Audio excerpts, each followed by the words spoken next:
নমস্কার বন্ধুরা, রহস্য রোমাঞ্চ গল্পের সেরা ঠিকানা গল্পের সকাল চ্যানেলে আপনাকে স্বাগত জানাই। এবার আপনাদের জন্য নিয়ে এলাম জাদুকর সিরিজের দ্বিতীয় গল্প, গোলকিপার। কলমে রাজর্ষি ভট্টাচার্য। গল্পের সূত্রধর ও বিভিন্ন চরিত্রে আমি সতীশ। জাদুকর গল্পটি যারা শুনেছেন, এই গল্পের থিওরি তাদের বুঝতে সুবিধা হবে, আর যারা এখনো শোনেননি তাদের জন্য ডেসক্রিপশন বক্সে লিংক দিলাম, অবশ্যই শুনে নিন। গল্পটি কেমন লাগলো জানাতে ভুলবেন না, আর ভালো লাগলে এরকমই আরও গল্প শুনতে চ্যানেলটি এক্ষুনি সাবস্ক্রাইব করে নিন। তাহলে শুরু করছি আজকের গল্প, গোলকিপার।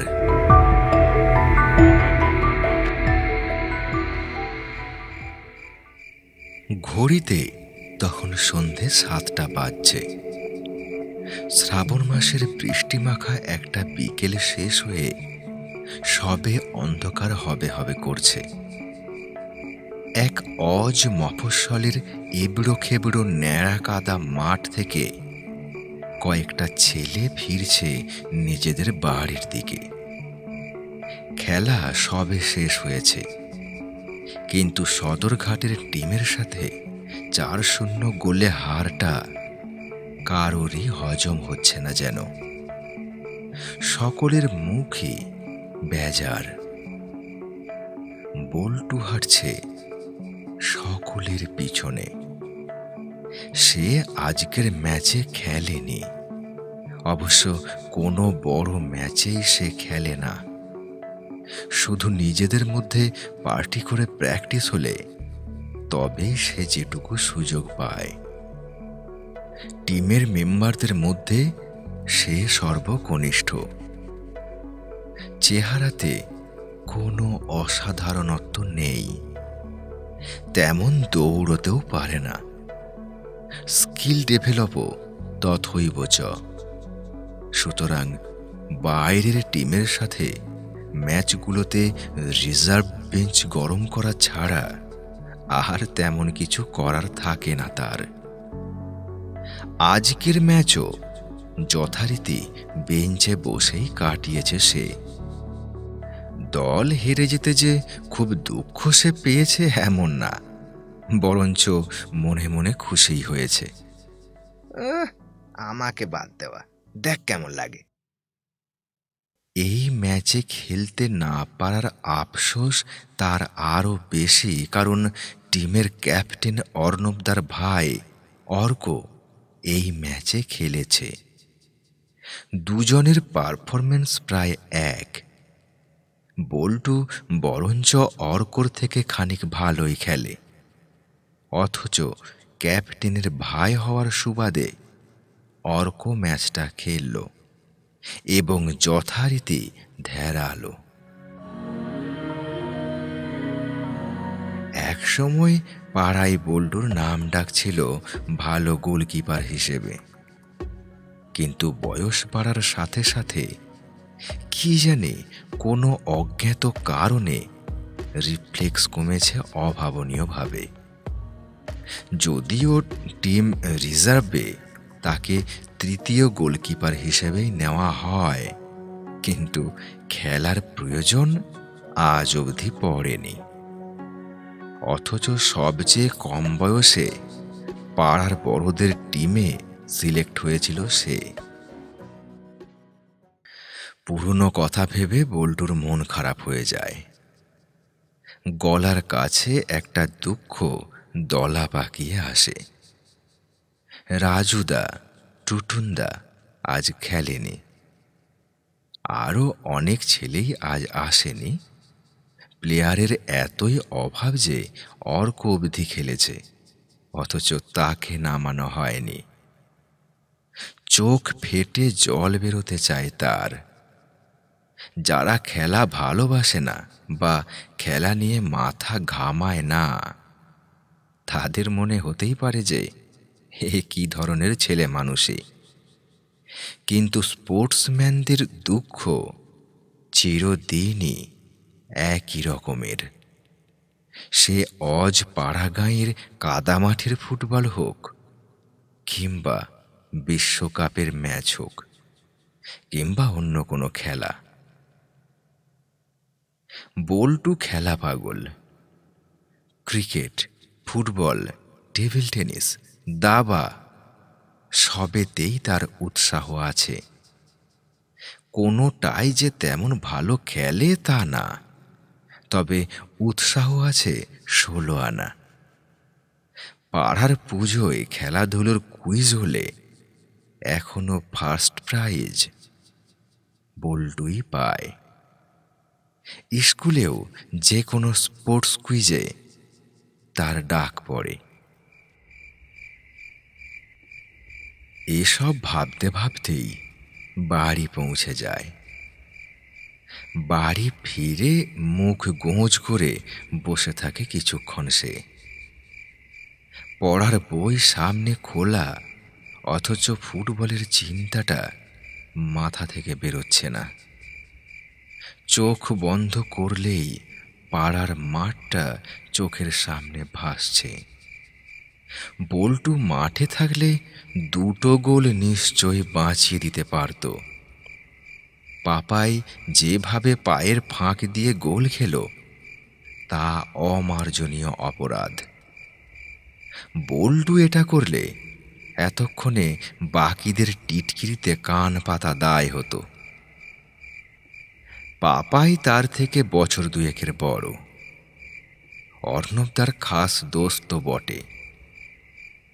আগের দিনের প্র্যাকটিস ম্যাচে একটা গোল খেতে এই পাপাই টিটকিরি মেরে বলেছিল, যা যা, বোনের রান্নাবাড়িটা নিয়ে খেলা শুরু করে দেগা, ফুটবল তোর দ্বারা হবে না। গা জ্বলে উঠেছিল বল্টুর। দাঁতে দাঁত চেপে ঠিক করেছিল একদিন এর জবাব দেবেই। পরের দিন স্কুলের পর আর মাঠে গেল না বল্টু। এলাকার শেষ প্রান্তের বড় বিলের ধারে গিয়ে বসে রইল সে। ছোট একটা শান বাঁধানো রাস্তা আছে বিলের এক ধারটায়। মধ্যবয়স্ক বা প্রৌঢ় মানুষদের আড্ডা মারার আর ইভিনিং ওয়াকের জায়গা, কয়েকটা বসার জায়গাও আছে।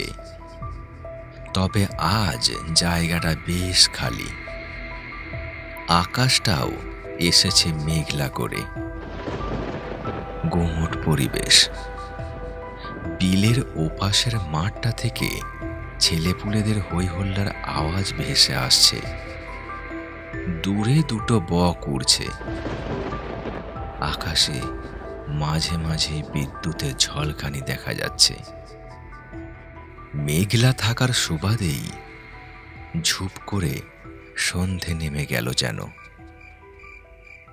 একটা দীর্ঘশ্বাস ফেলে বল্টু কাঠের বেঞ্চিতে ঠেস দিয়ে গা এলিয়ে দিল। মিনিট ৫ চোখ বন্ধ করে নেওয়া যাক, বাড়ি যেতে হবে তারপর। কতক্ষণ এভাবে ছিল বল্টুর খেয়াল নেই। ঘুমিয়েই পড়েছিল বোধ হয়। হঠাৎ কি একটা কারণে ঘুমটা ভেঙে গেল। চোখ খুলতেই সে ভারী অবাক হয়ে গেল। মেঘ সরে গেছে। শেষ বেলার সূর্য লাল আভায় ভরিয়ে দিচ্ছে চারপাশ। সামনে সামনে ও কি? এ তো বিশাল বড় একটা ফুটবল মাঠ। এই স্টেডিয়াম সে টিভিতে অনেকবার দেখেছে। অনেক গুরুত্বপূর্ণ ম্যাচের সাক্ষী এই স্টেডিয়াম। ইংলিশ প্রিমিয়ার লিগ কিংবা ইউসিএল ফাইনাল, সব কিছুর সাক্ষী এই মাঠ। মুহূর্তের মধ্যে শিহরণ খেলে গেল একটা বল্টুর মধ্যে। দূরে মাঠের নামটা বড় বড় অক্ষরে লেখা আছে, ইংল্যান্ডের ওয়েম্বলি স্টেডিয়াম। নিজের গায়ে একবার চিমটি কেটে দেখে নিল বল্টু। না, ঘুমোচ্ছে না সে মোটেই। গ্যালারি কানায় কানায় ভর্তি। মানুষগুলোকে পুতুলের মতো মনে হচ্ছে বল্টুর, কিংবা কেউ একটা পর্দার মধ্যে দিয়ে তাকে দেখতে বাধ্য করছে যেন। খানিকটা আবছা মতো, আচ্ছন্নের মতন বল্টু পিছন দিকে ফিরল। এক লম্বা সাহেব তার দিকে একটা জার্সি আর হাফ প্যান্ট বাড়িয়ে দিল, সাথে অ্যাংলেট আর একটা বুট জুতো। অস্ফুটে কি একটা বলল, ঠিক শোনা গেল না। অদ্ভুত একটা ঘোরের মধ্যে রয়েছে বল্টু।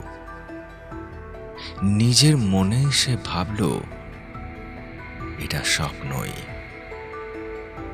সুখ স্বপ্ন। স্বপ্নে কত কিছুই তো ঘটে।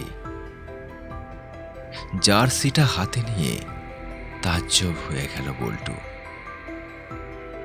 প্রিয় ক্লাব ম্যানচেস্টার ইউনাইটেডের জার্সি, এও কি সম্ভব? আর ওই গ্লাভসটা কি জন্যে? তবে কি সে? হ্যাঁ, ঠিক তাই, আজ সে ইউনাইটেডের গোলকিপার। আনন্দে চোখে জল আসে বল্টুর। এবার আবার একটু দুঃখ হয়, কারণ চোখ খুললেই এই সুখ স্বপ্ন ভেঙে যাবে। আবার পাড়ার মাঠ, অর্ণবধার জুলুম, বাকিদের টিটকিরি। ড্রেসিং রুমে ঢুকে চেঞ্জ করে নেয় বল্টু। ড্রেসিং রুম ফাঁকা, ড্রেসিং রুম ফাঁকা। ধীর পায়ে বাইরে বেরিয়ে আসে বল্টু। এবার আবার অবাক হওয়ার পালা তার। বাকি 10 জন ফুটবলার পজিশন নিয়ে তৈরি। দৌড়ে গোলের দিকে এগিয়ে যায় সে, কিন্তু এ কি, একজন খেলোয়াড়কেও চিনতে পারছে না সে। কবেকার খেলোয়াড় এরা?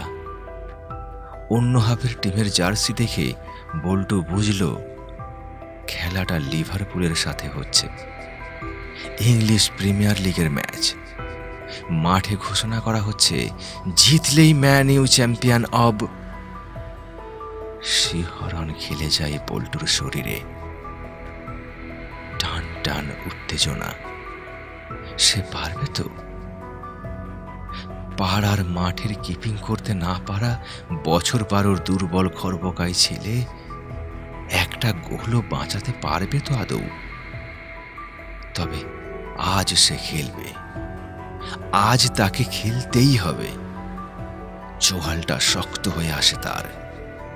হোক স্বপ্ন, হোক অবিশ্বাস্য একটা ব্যাপার, আজ সে তার ছোটবেলার রিফ্লেক্স ফেরাবে। ইচ্ছে শক্তি একটা বিরাট বড় শক্তি। ভাবতে ভাবতে খেলা শুরু হয়ে গেল। দর্শকদের চিৎকারে মাঠে কান পাতা দায়। লিভারপুল পায়ে বল পাচ্ছে না। গোটা মাঠ জুড়ে খেলছে ইউনাইটেড। প্রচুর সুযোগ তৈরি হচ্ছে, কিন্তু 3 কাঠিতে বল ঢুকছে না। মিনিট 15 পরেই লিভারপুল যেন তেড়ে ফুঁড়ে খেলতে আরম্ভ করল। ইউনাইটেড অনেকটা স্তিমিত। কর্নার থেকে মাপা একটা শট। 6 ফুট লম্বা এক আনমার্কড স্ট্রাইকার একদম সঠিক জায়গায় পেয়ে গেল। হাতুড়ি যেমন পেরেক ঠোকে, সেই রকম করে মুহূর্তের মধ্যে বলটাকে হেড করলো ডান দিকের কোণটায়।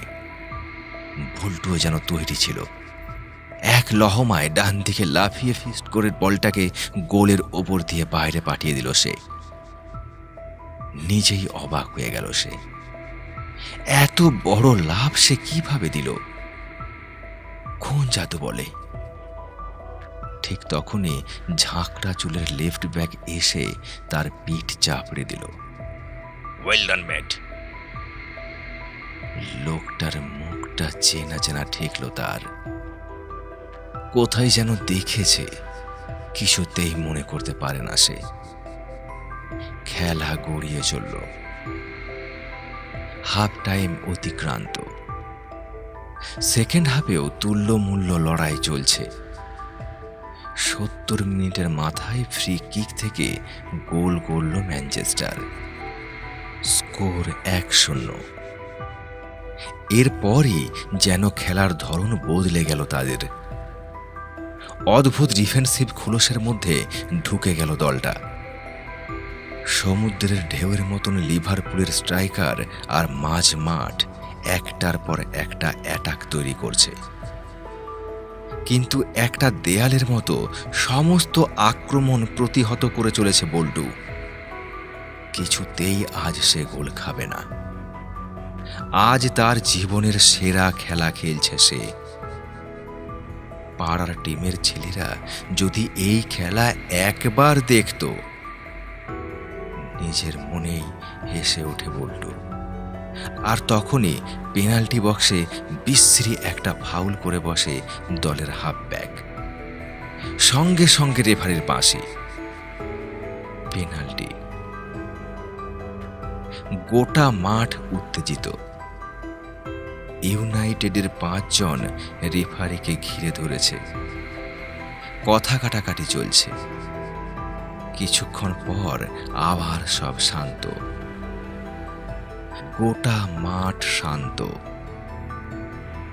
লম্বা সুদর্শন নীল চোখের লিভারপুলের উইঙ্গার এসেছে পেনাল্টি নিতে।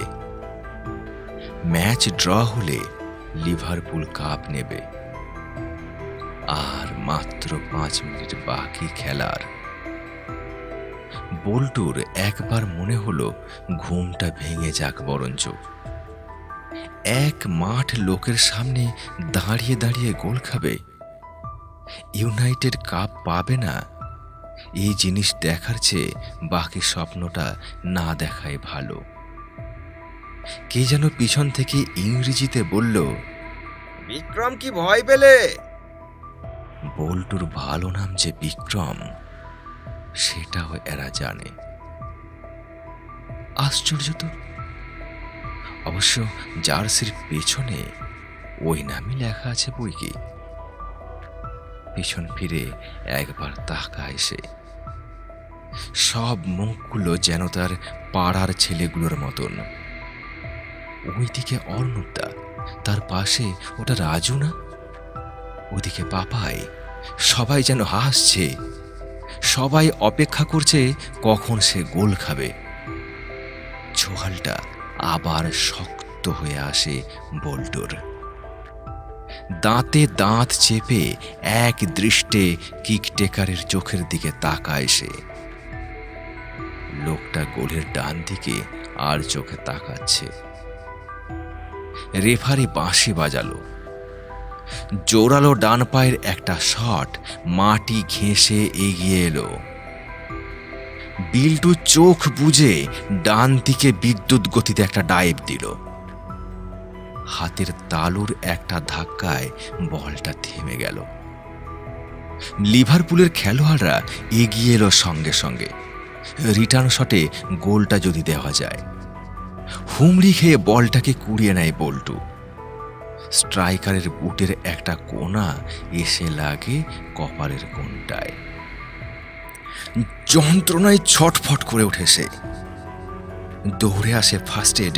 দলের বাকি খেলোয়াড়রা একটা ছোট ব্যান্ডেজ আর একটা স্প্রে দিয়ে কিছুক্ষণের মধ্যে সুস্থ হয়ে ওঠে সে। ততক্ষণে সে ওয়েম্বলির হিরো। সারা মাঠ তার নাম ধরে জয়ধ্বনি দিচ্ছে। দলের বাকি খেলোয়াড়রা সবাই পিঠ চাপড়ে দিচ্ছে তার। খেলা শেষ হলো।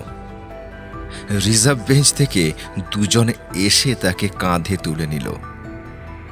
লাল আতশবাজির রোশনায় তখন গোটা মাঠ জুড়ে। ইউনাইটেডের ক্যাপ্টেন এসে জড়িয়ে ধরল তাকে। বল্টুর চোখের কোণে তখন চিকচিক করছে জল। দূরে কে যেন এক সাহেবী অ্যাকসেন্টে মাইকে ঘোষণা করল, ম্যাচের সেরা বিক্রম চক্রবর্তী, ম্যাচে সেরা বিক্রম চক্রবর্তী।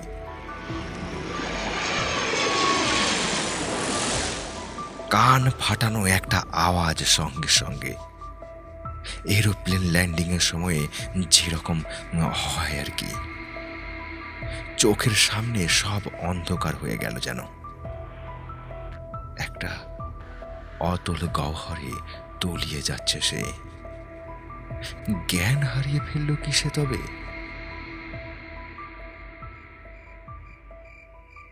ঘুম যখন ভাঙল বল্টুর, তখন চারদিকে অন্ধকার। বর্ষার জোলো হাওয়া গতি পেয়েছে।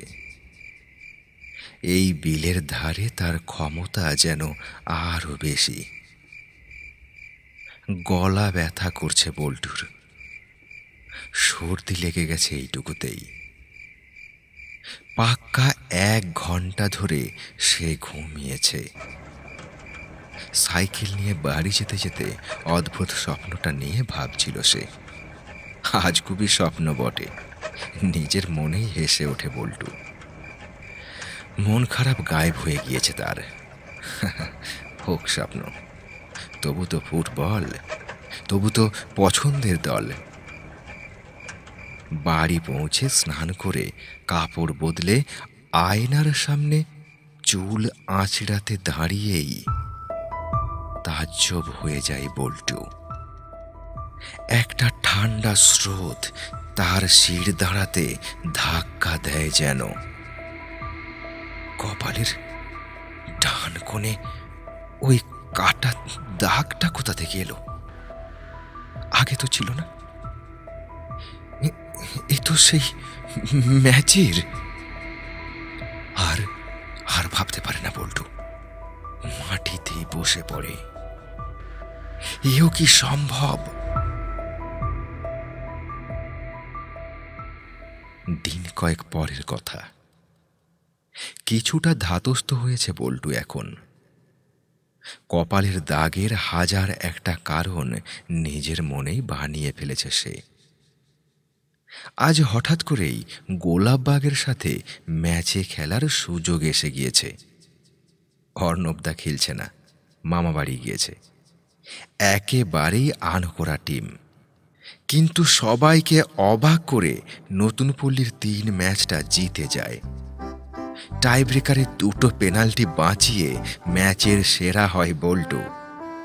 তাকে টিটকিরি দেওয়া ছেলেরাই ম্যাচের শেষে তাকে কাঁধে তুলে মাঠ ছাড়ে।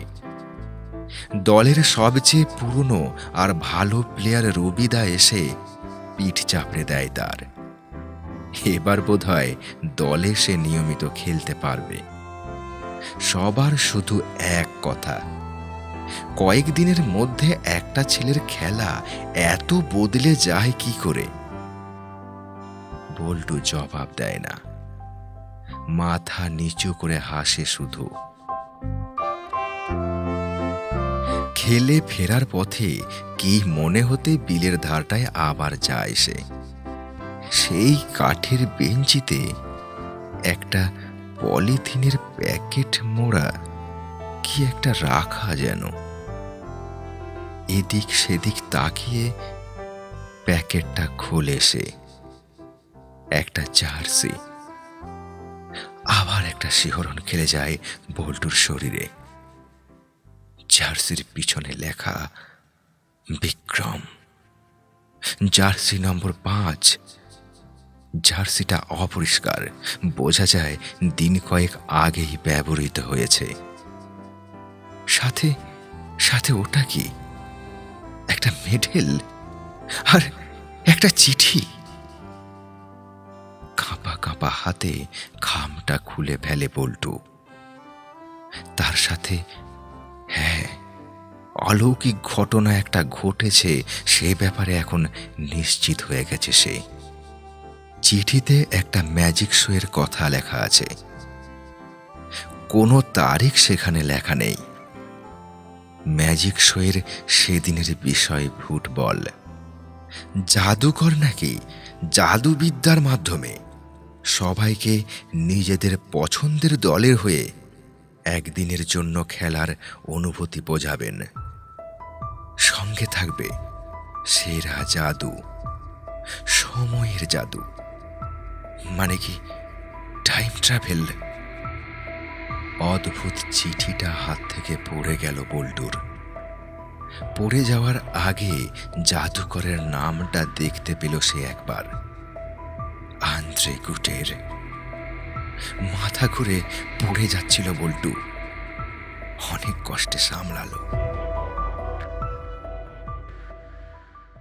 অনেক দিনই কেটে যাওয়ার পর একবার স্কুলের লাইব্রেরিতে অদ্ভুত একটা পেপার কাটিং আর একটা বই পেয়েছিল সে। সেখানেই সেদিনের ইউনাইটেড টিমের লোকগুলোকে চিনতে পেরেছিল সে।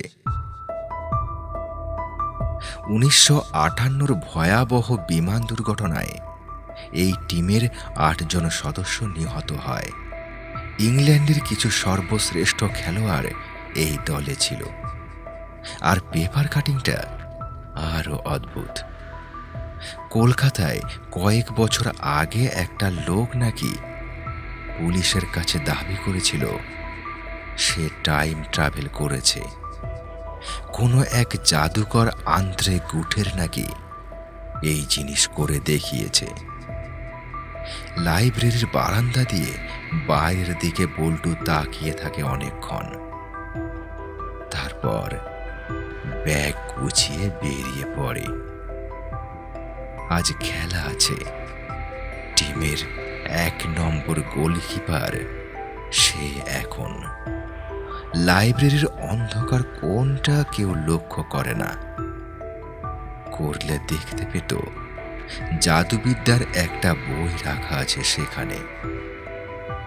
লেখক পরিচয়ে লেখা আছে, লেখকের নাম আন্দ্রে গুটের, জন্ম 1856, মৃত্যু 1958।